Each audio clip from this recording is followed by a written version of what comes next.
Perhaps one of the most important topics that we could talk about was the debate over slavery at the Constitutional Convention. I want to reiterate something that we talked about earlier with the Declaration of Independence.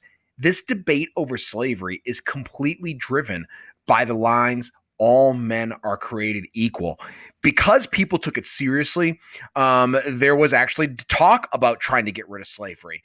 It didn't happen for a couple of reasons, which we'll discuss in a minute, but I want to discuss that first before we hit the card that we're about to do.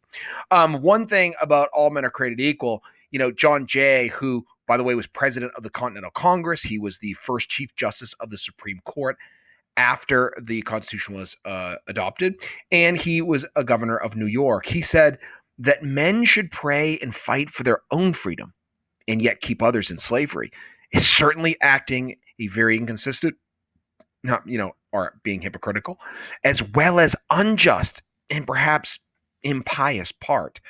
So clearly the founders understood, or a lot, that the words "all men are created equal" really changed the game, and so he's seeing the inconsistency there. Now you're going to see with the "all men are created equal" later. People are going to hate the Declaration of Independence. The people who hated the Declaration were actually the slave owners. Look at the slave owners before the American Civil War. This is John C. Calhoun, who is like the fire breather slave lover, if there ever was one.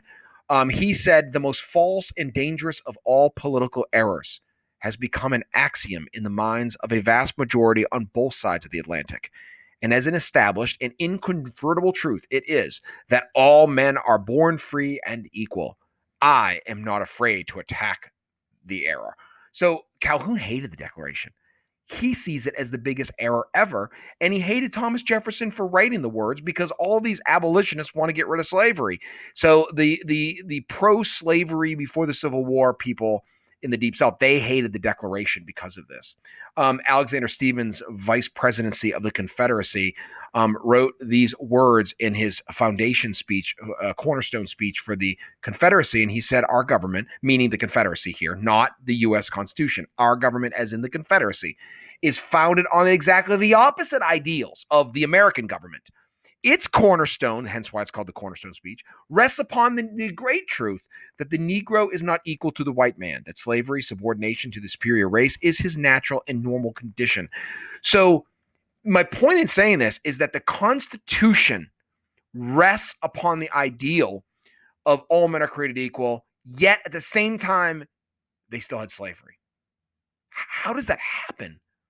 Well, let's talk about that a little bit, and let's see if there's some things like Frederick Douglass, the great Frederick Douglass, says that are in the Constitution that actually are against the slavery. So let's see if there's some of those things in there too. We're going to talk about that. All right, one, Three-Fifths Compromise. So Unit 1, Card 20, Three-Fifths Compromise. This is really, really controversial compromise, but I think when you understand it, you're going to see it as like actually an anti-slavery compromise, which that probably blows your mind. Most people don't understand the history behind the Three-Fifths Compromise, but if you understand the history, it's actually something that is very interesting, and I want to enlighten you. All right, first off, there were three sides to the slavery issue. Just to give context, there was Ben Franklin, Alexander Hamilton, John Jay. I already mentioned John Jay, John Adams. They were against it. So there were quite a few people on this side, most of them from the North, who believed that slavery should be abolished. This is the time to do it. That was one group. This is a very common belief. Oliver Ellsworth, a delegate from Connecticut, a future Chief Justice after John Jay, he said slavery in time will not be a speck in our country. That was a really common belief back then. So why didn't they get rid of slavery at the Constitutional Convention? One reason is that it's going to be a problem with the Deep South, but the big thing is that they thought it was going to disappear. They thought it was disappearing. Why?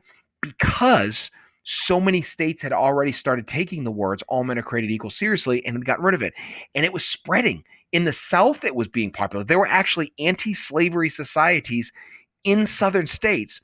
There were slaves being freed by manumission, meaning like individual people getting rid of them, to the extent there'll be over 100,000 freed slaves by after 1800. So there were a lot of people doing things, and they thought it's just going to disappear. It's going to die out. Morally, people know it's wrong, and therefore, eventually, people will do the right thing. That's a very common belief. Um, then there was like that middle squishy center, which was like, well, we know it's morally wrong. Like it is wrong to own a human. Like they knew that was wrong. And they said it out loud. It's wrong. But if we abolish it, it ruins us. So you had like Jefferson, Washington, Madison. They owned slaves, but they openly said, like, yeah, this is bad. Also, there was the concern of what do you do with the slaves after you free them? You have a largely illiterate group of people without job skills. Not their fault, by the way, obviously. And what do you do with them? We don't have the education system. We don't have the ability to like educate them. Plus, it ruins us individually. Is the state going to pay for this? You know, da da da da. So they couldn't deal with that. Okay, you had that group. I remember Madison said the convention thought it was wrong to admit in the Constitution the idea that they could be property of men. Hence, why the word slavery, enslave, is not found in the Constitution. And then you had the kind of other group, which really was the Deep South, you know, like North Carolina, South Carolina, and Georgia, and it was the idea that like, well, it's necessary, you know, like this is the order of things. This is the way it's always been. You know, there's always been slaves, and every country has slaves, and it's all around the world, and you know, it's everywhere. Native Americans had slaves, you know, whatever. They come up with the idea, and they just justify it that way. Later, as I said, Alexander Stephens, the vice president of Confederacy, and other people from before the Civil War are actually going to argue that it's good. Interestingly, you don't really see the idea that slavery is good at the convention. There's pretty much acceptance that it's bad, but like, is it possible to get rid of it now? That was more the question than whether it was bad. Now, before the Civil War, you're going to find people who are like, it's good, like John C. Calhoun and the all you know, as well as the despicable Alexander Stephens. You're going to see people like that, but at this point, not really. Here's talking of someone saying despicable things, but this is a very common belief. Charles Pinckney, South Carolina, you know, they certainly must have been created with less intellectual power than whites and were most probably intended to serve them and be the instruments of their cultivation. So the idea is like, you know, like this is the right place for these people. It's a very, very down, you know, racist kind of view toward them. And so that was very, you know, typical in the Deep South, especially. As a result, Abraham Lincoln said, thus the thing, meaning slavery, is hid away in the Constitution, just as an afflicted man hides away a cancer, which he dares not cut out at once, lest he bleed to death, with the promise, nonetheless, that the cutting may begin at the end of a given time. This is a great analogy. So, you know, he says here that lest you bleed to death, like if you cut it out right now, you're going to bleed to death. That was the idea of getting rid of slavery now. If the northern states insisted on getting rid of slavery now, then South Carolina, North Carolina, Georgia, maybe even Virginia would not have joined the Union. And that would have been a problem for two reasons. One, much more likely that the Europeans can come in and defeat them and take them over, and now they got no liberty. No one has liberty because they've been taken over. Or two, now the North has no influence on the South. Like if you just say like, yeah, we're going to create the Union, no slavery. We're not letting the slave owners down. That's what we should do. Then therefore the South leaves, okay, because they're not getting rid of slavery. They leave, and now you have no influence on them. No more influence than you did on Brazil. No more influence than you did on Saudi Arabia, who, by the way, was like the last modern country to get rid of slavery in the 1950s. So, like, you know, so this isn't going to happen. So Abraham Lincoln's saying, but there's a promise in the future that the cutting will begin at some point, and that's what a lot of founders thought. Like at some point, they would be able to do it. All right, now on to the Three-Fifths Compromise. So with that background about the debate over slavery, let's go to this.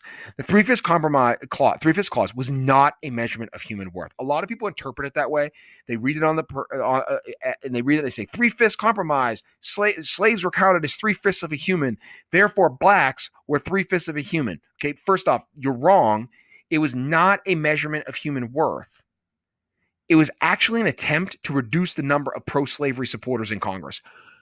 The slave states wanted to count all blacks as all slaves, I should say, as one person toward representation. They wanted to count all of them. But the North was like, are you freaking kidding? You guys are counting them. You guys are holding them as slaves. You don't even think they're worthy of their independent life, and yet you want to count them fully so you get more power in Congress. That's a bunch of garbage. And so the South wanted to count them as full humans to get power, and the North is like, no, you bunch of hypocrites, no way. So it's not a measurement of human worth. Matter of fact, let's go through it. All right, first off, let me be clear again. It's not a measurement of human worth. They were not, the Three-Fifths Compromise does not say that blacks are only 3/5 of a human. That's not true. That is absolutely not true. Let's go through it. 40% of the South's population was slaves. What did that mean? That meant that when, as the population of the North grew and there were more states without slaves, and way more people not that weren't slaves in the North than in the South. I mean, the South population, if they didn't get to count slaves toward toward representation, they would have no power. And then the North would very quickly be able to pass a constitutional amendment and just get rid of slavery. Boom, be done with it. So the South is like, we're not going to join the Union if slaves don't get counted toward representation. Again, you could say maybe they should have. Maybe they should have just left. Maybe they should have just let the South go their way. But then remember, they have no influence over slavery in Georgia, South Carolina, North Carolina, Virginia at all. So the South demanded that all slaves count toward population. That would give them more representation, more reps. South demands all slaves count toward population. That gets them more reps. North says no. You hypocrites. You're going to hold them as slaves, but you want to count them toward population. So you get more power. No, we're not doing that. In the end, the compromise was 3/5. 3/5 compromise. Now, let me also be clear about something. If you were a freed black person, you counted fully. Hence, making the point that this was not like every black person was counted as 3/5 a person. That's not true. Every slave was counted as 3/5 a person, but any freed person, and if you go and look at the Constitution, it says freed people, freed individuals. I can't remember the exact wording, but to that effect, they count as a full person. So there were lots of freed people in the North and the South, and for a time in South Carolina, blacks could even vote there for a short time. So there were, and they definitely could vote in some northern states. Massachusetts, foremost among them, freed blacks could vote. So they were all blacks were counted that were free as a full person. Only the slaves were 3/5. And again, this is actually an anti-slavery measure. That's the surprising thing. Because on its face, like when you see it, you go like, no way. And then you realize like, oh, wait a second. That's against slavery because the South wanted all and the North was like, you're crazy, you're hypocrites. All right, so that's one compromise on slavery. Second thing on slavery, really fast, is the Slave Importation Compromise 1.21. Unit 1, 21. Importing slaves, the slave trade is like the dregs of humanity.